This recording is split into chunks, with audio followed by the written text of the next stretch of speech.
Circle मित्र परिवाराच्या वतीने जी मातृशक्ती आपण मानतो अशा सर्व मातृशक्तीच्या वतीने आज या ठिकाणी बसवेश्वर सर्कलच्या वतीने महिला भगिनींच्या हस्ते पूजेचे संपन्न झालेले आहे। या पूजेत सालाबादप्रमाणे या भागातील शंकरलिंग तरुण मंडळ असेल, बसवेश्वर मित्र परिवार असेल, बसवेश्वर सर्कल मित्र परिवार, त्यानंतर बसवनगर मित्र परिवारातील सर्व महिला या ठिकाणी मोठ्या संख्येने उपस्थित राहिले।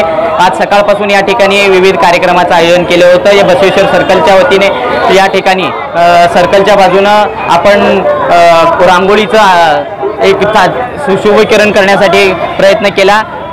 कुठल्याही मिरवणुकीचं डॉल्बी वगैरे न लावता ते आवाक खर्च टाळून या ठिकाणी एक सामाजिक उपक्रम बसवेश्वर सर्कलच्या माध्यमातून आपण केला जातो। या आरतीचं आयोजन करण्यासाठी कसबा गणपतीच्या वतीने आम्हाला आरतीचं त्यांनी सहकार्य केलं, त्याबद्दल मी त्यांचं मंडळाचंही आभार मानतो। आणि सालाबादप्रमाणे यंदाही मोठ्या संख्येने आपण सगळं महिला उपस्थित राहिल्यात, याबद्दल मी सर्व महिलांचं बसवेश्वर सर्कल मित्रवर्गाच्या वतीने